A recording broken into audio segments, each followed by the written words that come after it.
You from beautiful Danville in uh, the homeland of the Corellian tradition. And this is Midday with Reverend Don. And welcome. And as you know, if you follow Midday with Reverend Don, you can communicate with me directly by typing your questions or comments into whatever page you happen to be watching the program on, and they will appear here in my chat room and we can talk directly. And I'd love to have that direct communication with you. As you may remember yesterday, we were talking about education, and in particular, education for the young. You know, it's a famous saying by the Jesuits that if you have the first 7 years of a person's life, you have them forever. And this was a cornerstone of their educational philosophy. But there is a certain truth in this, perhaps not universal, but very broad, that if you can influence how a person thinks in the first 7 years of their life, they're probably not going to turn from this. And that means, among other things, that even if they find better ways later, they may have a great deal of difficulty adapting them. So this is why, when we talk about education, I think it's so very important that we talk about critical thinking skills right at the very beginning. Because if you learn how to think critically right at the start of your life, you will always have that ability. It is very hard for someone who knows how to think critically to simply stop, whereas it's also very hard for someone who doesn't know how to think critically to start. And it's certainly possible in both cases, but if you can get people thinking critically from the beginning of their lives, they're going to do much better. And one of the reasons for that, we talked about this yesterday, is that it isn't really the person who has the answers who's in the best position, but the person who knows what the right questions are. And that comes from critical thinking. Because if you know what the right questions are, you can always find the answers. And you will have the reasoning skill to be able to tell a good answer from a bad one. So those are some of the aspects of why critical thinking is very important. And, you know, people who don't understand critical thinking don't understand really why it's such a thing. Critical thinking is the ability to look at a story and say, oh, that doesn't make any sense. If we look at certain things in the political world in recent years, and hello to Ravenwolf in the chat room, it's good to see you, Ravenwolf. Some of the stories that you will see in media, for example, at first sight may be compelling, but then you look at them and you say, well, but this doesn't make any sense. There are parts of the story that are missing. There are parts that are not well presented. And if you have critical thinking skills, you'll see that. But if you don't, you may be simply caught up in the emotion of it all. And hello to Tom in the chat room. It's good to see you, Tom. And emotion is a very good way of selling something. But it's not necessarily the best way of understanding it. Certainly, we don't want to exile ourselves from our emotions. We don't want to repress our emotions. We don't want to not pay attention to them. But when it comes to understanding things, that's what our mind is for. And Ravenwolf says, because when we do this, we replace real news with quick 2 seconds of shock and awe to mindless zombies. And well, yeah, that's kind of it, actually. And you know, it goes back to, well, probably as long as there's been media, and the idea that what bleeds leads. This isn't really a good way to get your news. It's not a good way to understand what's actually happening in the world. When it comes to understanding what's happening in the world, you need to be able to look at it from a non-emotional perspective. Now, that's not to say that an emotional subject will not stir up your emotions, but it is to say that's not how you understand it. You need to understand what's going on. When we come back to the idea of education, We were talking yesterday about how one of the big questions will be what are we including in that education? But one thing that, in my opinion, cannot really be regarded as negotiable is how to think. How um, to ask those right questions, how to tell the difference between an actual answer and an emotional proposition, um, how to, well, how to tell if it's bigger than a bread box, to borrow an example from yesterday's discussion. Um, in the old game where you try to guess something by its characteristics, one of the early questions for most people was, is it larger than a bread box? Because it told you roughly the size that you were looking for. Because a bread box, if you don't know, is like 1 by 2 feet, more or less. And hello to Janet in the chat room. It's good to see you, Janet. Um, and you knew that if what you were looking for was smaller than that, it certainly limited what you were looking for. And if it was larger, it limited it also. And then you could ask more questions. But asking those questions, considering how those things looked, what qualified as their characteristics, was a very good exercise. So if we're talking about putting together education, I think for people of any age, but especially for children, I think that we need to really be looking at critical thinking skills. And one of the problems with that, of course, is that so few of us actually have them. It has not been something, certainly, that public education, and at least in this country, has been particularly devoted to teaching its students how to do. We see that all too clearly in the world around us today. My parents made a point to teach me some of these things and to teach me other things. I went to public schools, but my education was not solely dependent on them. And I was talking yesterday also. So I guess our conversation today really is starting again with talking about children and what might be good in an education system directed at children. When I was a child, my mother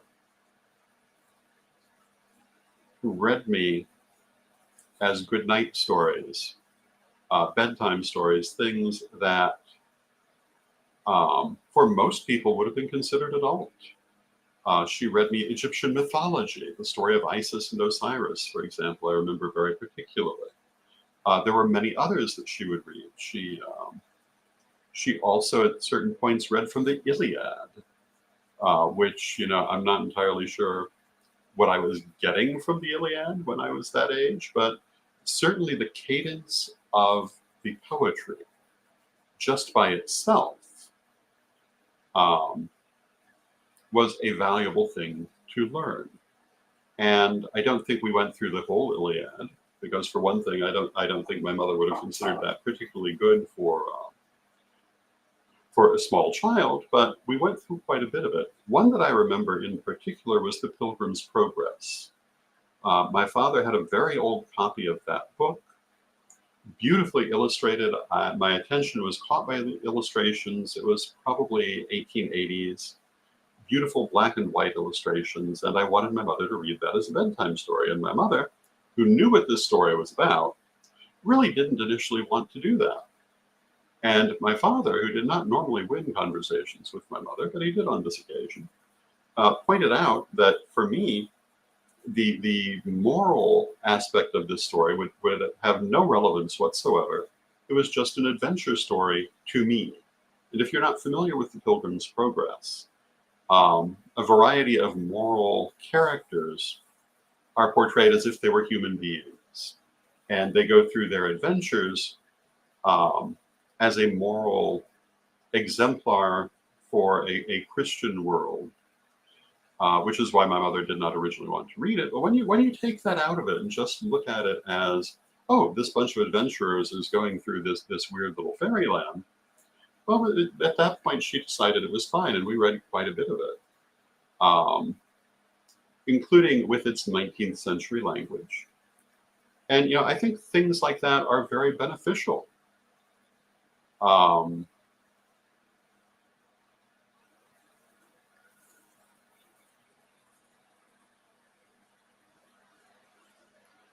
and Ravenwolf says, was that the art book with the large sack on his bag as well? I'm not certain. It's been too long now, but it may very well have been. Um, but my mother did not consider it necessary to be reading children's books exclusively to me for my education, and I think that's one reason that I came out with a good education. I can understand things from earlier eras, and part of the reason for that also is when I learned to read for myself, I was not either I was neither discouraged from going to older books, and I was already encouraged to be looking at them. And plus, my parents' library included a lot of older books. Um, I remember thinking when I was around 12 that I understood early modern English better than contemporary English, which may very well have been true at that point. And I could speak in early modern English just as well as in contemporary English, and I don't know that there's anything wrong with that. One of the things about early modern English is just how creative it was. It was a period of renaissance for the English language, and all kinds of new things were being invented and played with in the language. Whereas right now it seems like people are trying to downplay the language, to restrict it and hold it back, which I think is a terrible, terrible thing. I think that the various different grammar helpers that we have now on computer can be helpful if you don't assume they universally know what they're talking about.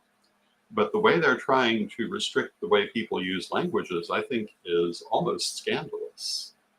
I don't know how many times I've put in a perfectly cromulent English sentence and had it come back saying, you might want to consider more concise language to make this more understandable for your users, which or for your readers, which makes me wonder, what level of comprehension do they think my readers have? Um, it's there's something to be said for grace in language and a lot to be said for creativity in language. One of the things that makes the English language, or that made it such a great language internationally, it wasn't British imperialism, although that certainly didn't stop it.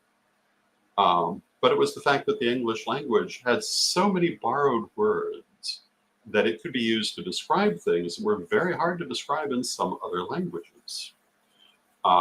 And it was continuing to borrow words and still does today. Sometimes to considerable questions about how some of them perhaps might be used, like the plural of octopus, which people today love to say is properly octopodes. But I would argue that no, they were right when they said it was octopi, because it didn't, although it's a Greek word, they brought it out of Latin, not out of Greek. And so for 100 years, they used the Latin plural with no question. But when you're bringing words from many different languages, of course, you're going to have that kind of question, and sometimes the answer may change. I remember seeing something online that was also rather shocking to me. There's apparently an attempt by certain people to try to remove all the loan words from the English language and use only what is absolutely Germanic in the language, which I think is the most backward thinking way of approaching language that I can imagine. Because again, the thing that made English so usable was the wide range of ways you can say things, the number of things you can say. Cutting that down is not a good idea. It reminds me of when the Scandinavians decided they needed to simplify their runes. They created staveless runes, which lasted for a little while, but not very long, because nobody could read them. If you've ever seen staveless runes, you have trouble telling which one is which and one from another. It was not a good idea. And so they then had to create new runes to replace what they had in the first place because they'd oversimplified it. Not the thing to do. And I think that we need to be careful of doing that in the modern English language. Now, as we were saying yesterday, I think that multilingual education is very important. It's important for a number of reasons. Um, some of them in the past, some of them in the future. And some of them simply to be able to move around. You know, one of the things about the late 20th century is that many places in the world that you might go, if you're an English speaker, you'll find people already speak English. But is that going to be true in 20 years from now? I don't know that it is. I think that it's simply a matter of self-preservation for the next generation to be more multilingual. It also does speak to how different languages are used in different ways. I've been talking about how English is, well, probably still the dominant international language in the Western world. And one of the reasons is that it is so adaptable. So you can say so many things and you can say them so much faster. And if you doubt that, take a look at how something is said in Spanish or Greek or French, and then compare it to how you can say it in English. And although it's possible to use just as many words if you want to speak in a more old-fashioned sort of way, in many cases, English can say the same things with half as many words. This is very helpful for a lot of things in the business world, not necessarily in the creative world, but in the business world. And it's one of the reasons that English became a dominant language. But at the same time, if you want to work with technology, you really do better to also know how to speak German. German is the international technological language because it can address so many things in technology much more easily than English can. And that has to do with how words are formed in German. In particular with how you put different words together to make new ones, which are very good for technological processes. To be able to speak both of these, I think gives you a leg up. I personally am still a great believer in being able to speak Latin because so many things in medicine still rely on Latin and Greek to some extent. One of the things I really hate is the use of alphabet soup in medications. So many things or medications and diseases and the like, they want to have this string of alphabet letters rather than tell you the name of the disease. If you speak Latin or Greek even a little bit, you can figure out what that name of that disease actually means. The word pulmonary has a very particular meaning. The word cardiac has a very particular meaning. The word things like hypertension, they have a very particular meaning. If you know what that meaning is and you know the name of your disease, and in some cases of the medications that go with it, you don't need someone to explain it to you. You know where to start. But if it's just a bunch of letters, someone has to explain that to you. That's a power technique.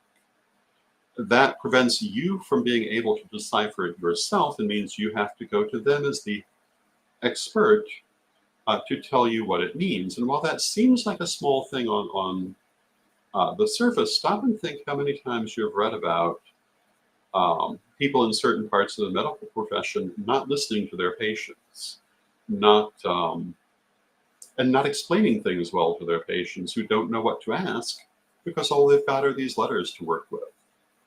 I think this is something that is a very bad idea. I think it would be much better if more people understood how to simply understand the names.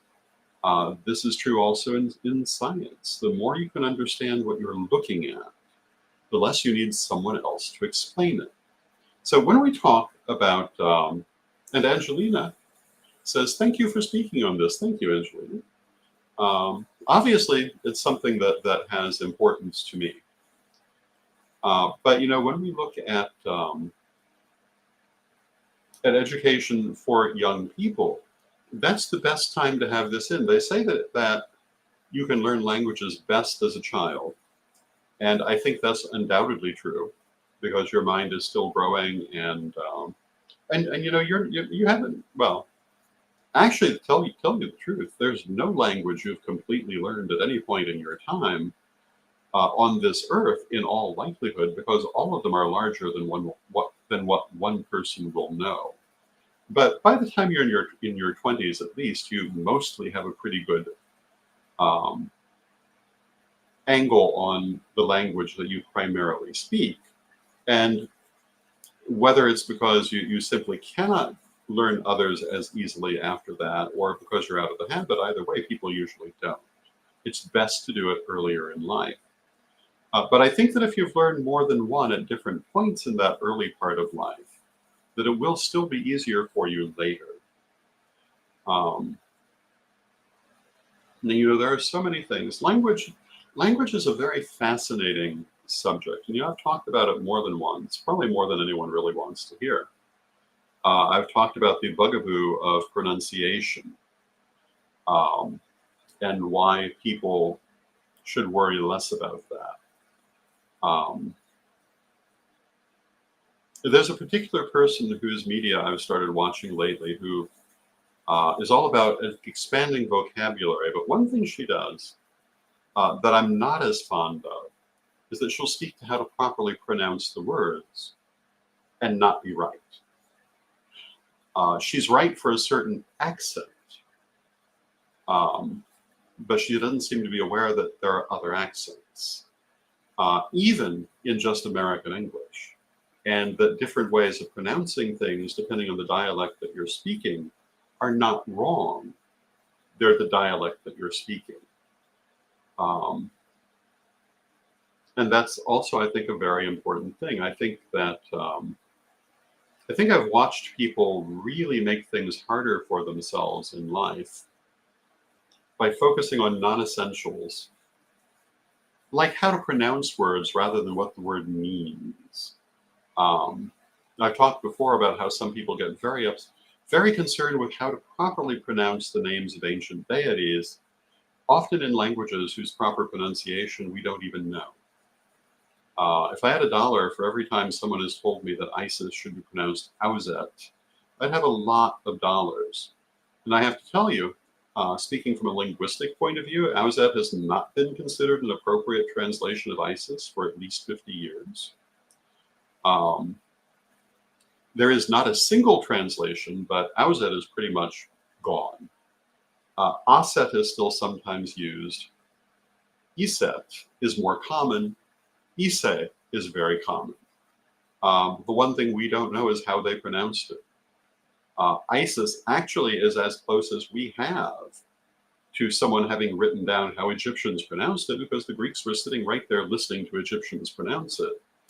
And whether they were pronouncing it Ise, and then they added the S for a better Greek use, or whether it was Izet, and the S was the closest they could come to it, or whether that T, maybe it was a little bit more of a slurred sound than we give it credit for. These are all possibilities. This is also true in so many other things in life. It's more important to pay attention to what the word means. I once had someone get very upset with me for mispronouncing the word geomancy, because they were certain that it was actually geomancy. I've got to tell you, in the English language, geomancy is not the pronunciation. The pronunciation is geomancy, just as you would say,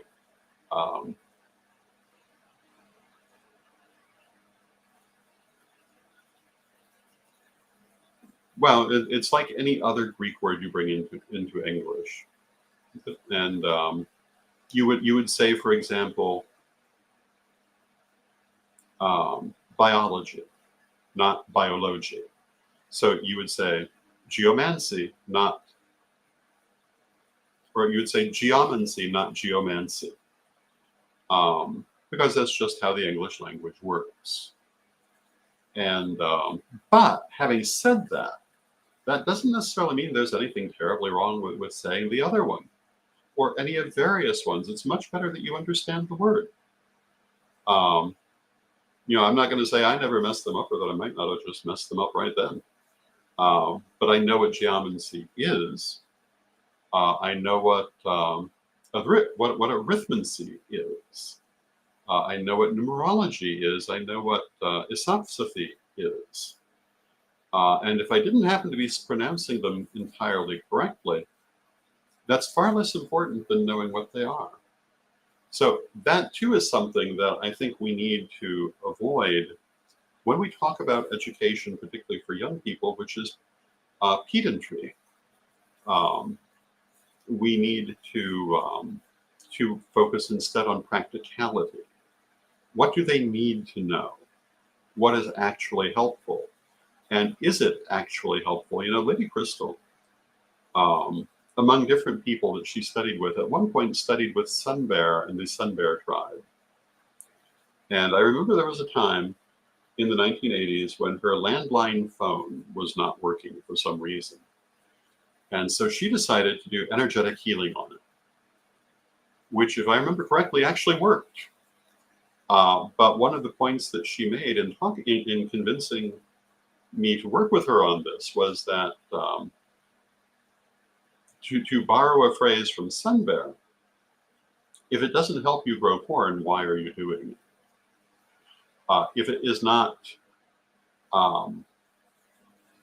if it's not going to help you with the practical things you need to be doing in life, does it have a value? Now, sometimes the answer to that might be yes, but it's worth looking at. And, you know, one of the things we sometimes talk about in ancient religion, the Romans were in the habit of covering their heads for religious worship. In caput velato, to be a veiled head in approaching the altar. The Greeks, on the other hand, were completely different. They unveiled their heads for religious worship.